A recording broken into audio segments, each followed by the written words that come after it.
इस कार्यक्रम के पुण्यार्जक हैं श्री प्रकाश जैन, सुधा जैन, अनुराग, तरु, शाश्वत जैन, सर्कुलर रोड, शाहदरा, दिल्ली। अनिल कुमार जैन, मधु जैन, अंकित जैन, साक्षी जैन, आशीष जैन, ईशा जैन, अनवी, आशवी, अरांश। श्री ज्ञानचंद, महेश चंद, राशि जैन, गौरव, नुपुर, निखिल, सोनम, संचित, तनु जैन, गज्जू कटरा, शाहदरा, दिल्ली। श्री सुरेंद्र कुमार जैन, स्नेहलता जैन, सचिन जैन, मधुलिका जैन, प्रणव जैन, पलवल। श्री सुरेंद्र कुमार जैन, सरला जैन, पुत्र पुत्र वधु अंकुर जैन, शिखा जैन, पुत्र पुत्र वधु मधुर जैन, कोपल जैन, पौत्री अदिति जैन, सानवी जैन, टियाना जैन। नमो वरिहंताणं नमो सिद्धाणं नमो आयरियाणं नमो वज्रायाणं नमो लोये सौबसाहूणं। तीन भुवन में सार बीते राग विज्ञानता शिव स्वरूप शिविकार नमः त्रियोग समार के। आध्यात्मिक कविवर पंडित दौलत राम जी कवि ने हम भव्य जीवों के लिए छेढ़ाला ग्रंथ लिख कर के महान उपकार किया है। उनके बारे में कहा जाता है, आगम दौलत के धनी कविवर दौलत राम बसते शासन ग्राम में भजते आत्म राम। भजते आत्म राम कि उनकी भक्ति निराली आत्म गंगा को उनने छेढ़ाला में भर डाली। आत्म गंगा का स्वरूप उन्होंने छेढ़ाला ग्रंथ में बहुत सरलता के साथ कहते हम सबको समझा दिया है। कैसे आत्मा में डुबकी लगाना है, कैसे आत्मा के आनंद को प्राप्त करने का पुरुषार्थ भव्य जीवों को करना है। और भव्य जीवों की भूल आज तक क्या रही है कि वह आत्मगंगा में स्नान क्यों नहीं कर पाया है। ये सुंदरतम वर्णन छेढ़ाला ग्रंथ के माध्यम से किया जा रहा है। मंगलाचरण की बहुत गहराई है। मंगलाचरण में दो प्रकार के नमस्कार करने की बात आती है। एक द्रव नमस्कार होता है और एक भाव नमस्कार। द्रव नमस्कार तो सभी जीव कर लेते हैं, करना आ भी जाता है, पर भाव नमस्कार की विधि सभी जीवों को प्राप्त नहीं होती। और नमो त्रियोग समार के कहा है कि भीतरा विज्ञानता को जो शिव स्वरूप है, शिवकार है, उसको मैं मन वचन कहा कि सावधानी पूर्वक कहते हैं बारंबार नमस्कार करता हूँ। तो दोनों हाथ जोड़ करके मस्तक झुका करके परमात्मा के गुणों को शब्दों के द्वारा गा करके जो नमस्कार करने की पद्धति है उसे द्रव नमस्कार कहा जाता है। और द्रव नमस्कार के माध्यम से जो परमात्मा के गुणों में अनुरागी होना, भगवान के गुणों में तन्मय हो जाना, उन गुणों में तल्लीनता को प्राप्त हो जाना, उन गुणों को पाने के लिए पुरुषार्थ अंदर से प्रकट करना, ये भाव नमस्कार कहा जाता है। हम सबको दोनों प्रकार के माध्यम से नमस्कार करने की विधि को कहते अपने माध्यम से करने का प्रयास करना चाहिए। अब बहुत लोग कहते हैं कि भीतर विज्ञानता का प्रयोग क्या जैन धर्म में सबसे पहले दौलत राम कवि ने किया है? कहते नहीं, दौलत राम कवि के पहले, क्यों दौलत राम कवि तो 225 वर्ष पहले हुए थे। विक्रम संवत 1855-56 में दौलत राम कवि का कहते जन्म हुआ था शासनी ग्राम में। और अभी विक्रम संवत 2082 चल रहा है। तो 225 वर्ष पहले हमारे दौलत राम कवि ने भीतर विज्ञान शब्द का प्रयोग किया। और भीतर विज्ञान शब्द का प्रयोग हमें इसके पहले मोक्ष मार्ग प्रकाशक ग्रंथ में आचार्य कल पंडित टोडरमल जी के माध्यम से भीतर विज्ञान शब्द का प्रयोग हमको प्राप्त हुआ है। मोक्ष मार्ग प्रकाशक ग्रंथ की छाप जो है छेढ़ाला में पाई जाती है। बुज्जन कवि की छह डाला की चाप भी कहते दौलत राम कवि की छह डाला पर पड़ी हुई है। लख बुज्जन की भाग, बुज्जन कवि की छह डाला को देख के मैं छह डाला बना रहा हूं। और मोक्ष मार्ग प्रकाशक में जो विषय वस्तु आई है उसी विषय वस्तु को आधार लेकर के इस छह ढाला ग्रंथ कर लिखी गई है। मंगलाचरण में आता मंगल में मंगल करण बीत राग विज्ञान नमोताई जाते भय अरिहंतादि महान। ये दो लाइनों में कहते मंगलाचरण किया कि मंगल में मंगल का बीत राग विज्ञान, बीत विज्ञानता ही मंगलमय है, मंगल का कारण है। और जितने अरहंतादि हुए हैं सबने बीत विज्ञानता को प्रकट करके ही कहते अरहंतादि पद की प्राप्ति की है। तो बीत विज्ञान शब्द का प्रयोग कहते हैं मोक्ष मार्ग प्रकाशक ग्रंथ में भी आया है। और मोक्ष मार्ग प्रकाशक ग्रंथ 350 वर्षों के पहले लिखा गया है। और बीत विज्ञान शब्द का प्रयोग हमारे वृंदावन कवि हुए हैं जिन्होंने 24 विधान लिखा हुआ है। और 24 विधान के पहले उन्होंने भूमिका के रूप में कुछ छंद लिखे हुए हैं पीठिका के रूप में।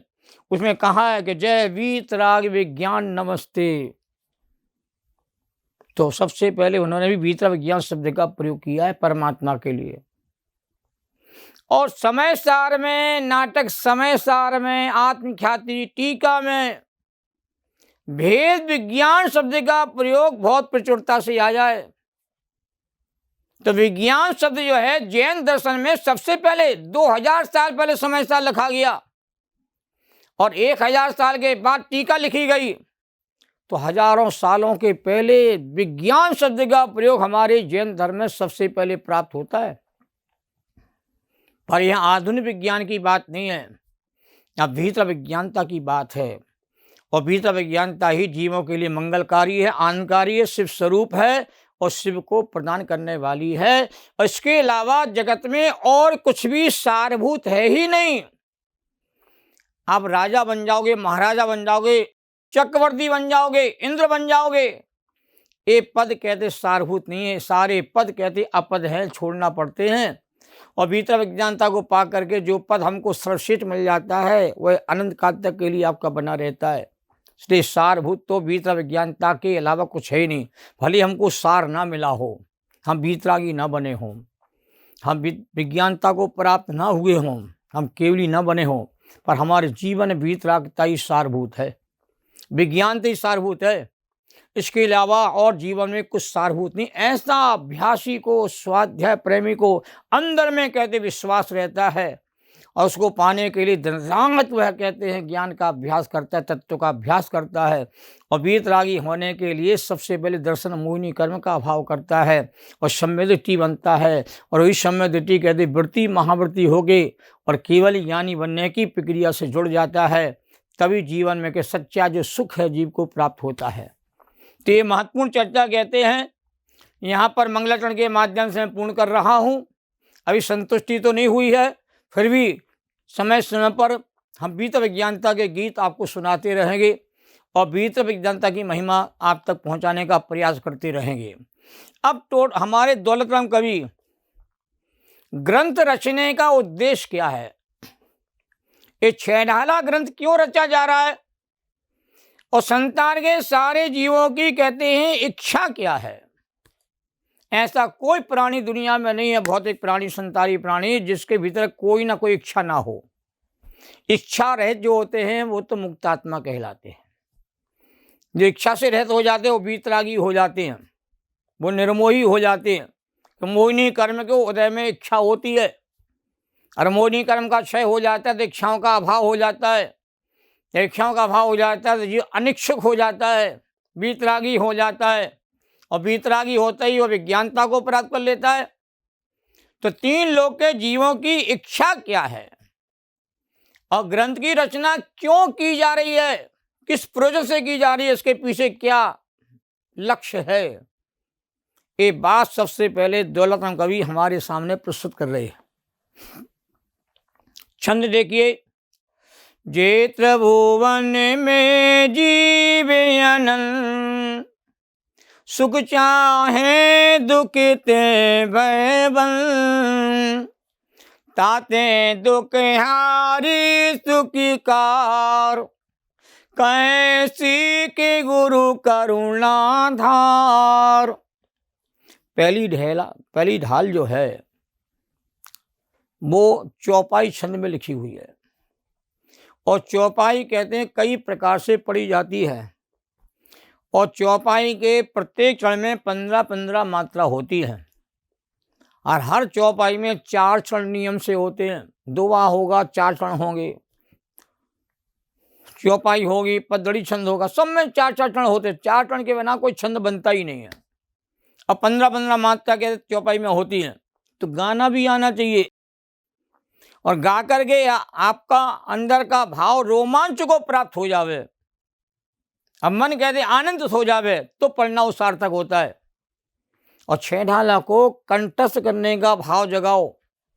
जिसके कंठ में 6 ढाला वसी रहती है वो जीवन में कभी दुखी नहीं होता। 6 ढाला का पाठ करके वो सारे दुखों को भूल जाता है, सारे दुखों से मुक्त हो जाता है, सहजता को, सरलता को प्राप्त हो जाता है। ये 6 ढाला का चमत्कार है। फिर से देखिए छंद को। जे त्रिभुवन में जीवे अनंत, सुख चाहे दुखिते भयवन, ताते दुख हारी सुखी कार, कहे श्री के गुरु करुणा धार। इस चारों चरणों का अर्थ समझें कि जे त्रिभुवन में जीव अनंत, तीनों लोकों में अनंत जीव राशि है। इस लोक में 6 द्रव्य कहे गए हैं, और 6 द्रव्यों में पहले नंबर का द्रव्य जीव द्रव्य, दूसरे नंबर है पुद्गल द्रव्य, फिर धर्म द्रव्य, अधर्म द्रव्य, आकाश द्रव्य, काल द्रव्य। ये 6 द्रव्यों की संख्या आगम के ग्रंथों में कही है कि जीव अनंत होते हैं, पुद्गल अनंतानंत होते हैं, धर्म अधर्म आकाश एक एक होते हैं, और काल लोक प्रमाण असंख्यात। ये 6 द्रव्यों की संख्या विस्तार से कही है। तो अनंत जीव राशि है तीनों लोकों में। 3 लोक माने अधोलोक में, मध्यलोक में, ऊर्ध्वलोक में अनंत जीव राशि है। जीव किसे कहते हैं भैया? जो जीता था, जी रहा है और जीता रहेगा। जो ज्ञान दर्शन चेतना से सहित होता है उसे जीव कहते हैं। जो चेतन प्राणों से जीवित रहता है, जीता रहेगा, उसे जीव कहा जाता है। और जीव के 2 प्रकार के भेद होते हैं, संसारी जीव भी होता है और मुक्त जीव भी होता है।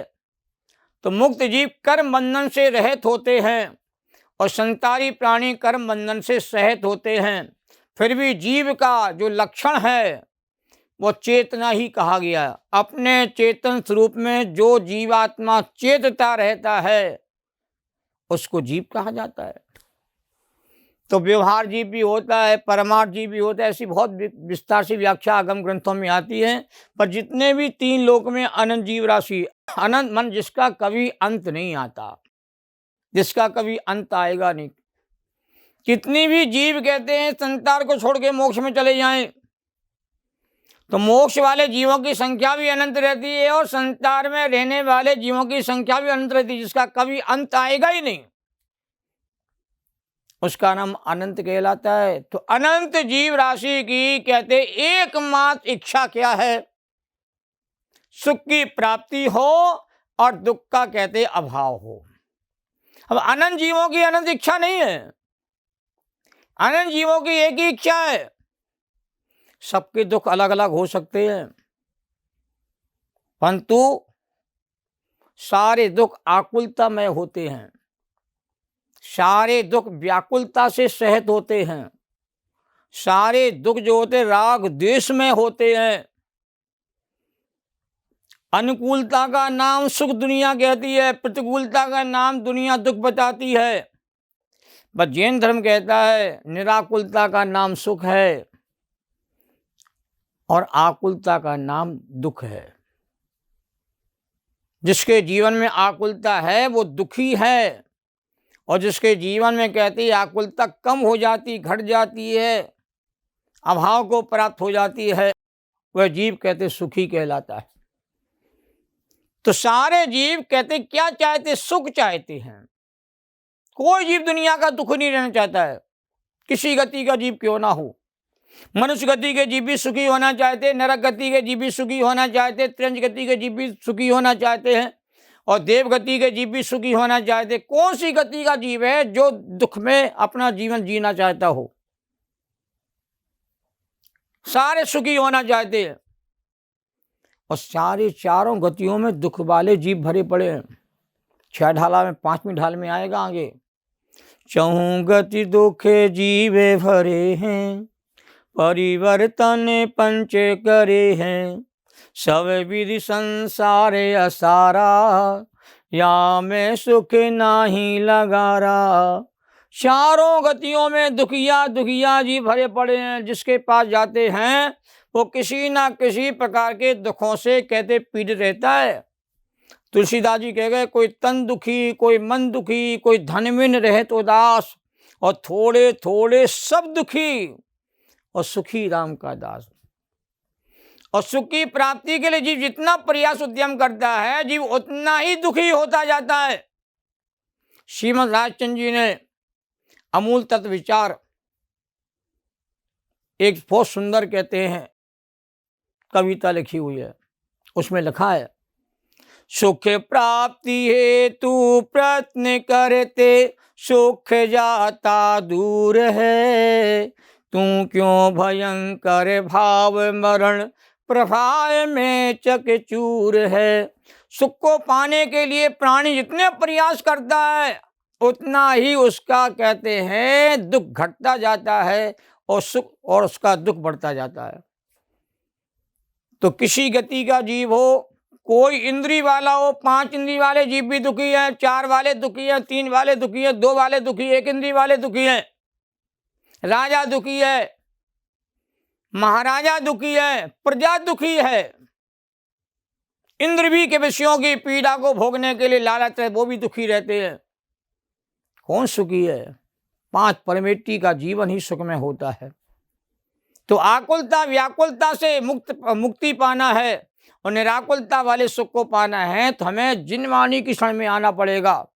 शास्त्रों के हमें मर्मक बनने का प्रयास करना पड़ेगा। ताते दुखारी सुखकार, दुखों को हरने वाली और सुख को देने वाली ऐसी सीख है, शिक्षा है। हमारे गुरुओं ने, वीतरागी गुरुओं ने करुणा पूर्वक कहते हैं भव्य जीवों को ऐसी शिक्षा प्रदान की है। तो हमारे दौलत राम कवि कहते हैं जो गुरुओं ने सुखी होने की शिक्षा दी है, दुखों को मिटाने की शिक्षा दी है, उसी शिक्षा को मैं 6 ढाला ग्रंथ के माध्यम से आप तक पहुंचाने का प्रयास कर रहा हूँ। वीतरागी गुरुओं की बात है, और वीतरागी गुरुओं को करुणा भाव आया, तब उन्होंने कहते बड़े बड़े ग्रंथ लिख करके भव्य जीवों पर महान उपकार किया है। इसलिए दुखों से दूर करने वाली और सुख के नज़दीक लाने वाली जो वीतराग कथा है, जिनवाणी है, उसका रसास्वादन करने का अवसर हम सबको 6 ढाला के माध्यम से मिल रहा है और मिलता रहेगा। सब लोग 6 ढाला सुने, पढ़ें, उसका कहते हैं निरंतर कहते अभ्यास करें। इसी भावना के साथ मैं अपनी बात को पूर्ण करता हूँ। जैनम जयतु शासनम। सहजानंदी शोध स्वरूपी अविनाशी में आत्मस्वरूप, ज्ञानानंदी पूर्ण निराकुल सदा प्रकाशित चेतन रूप, निज निधि निज में बताई जो किया उपकार है, उसके लिए जिनवाणी माँ को वंदना सतवार है, उसके लिए जिनवाणी माँ को वंदना सतवार है। जैनम जयतु शासनम।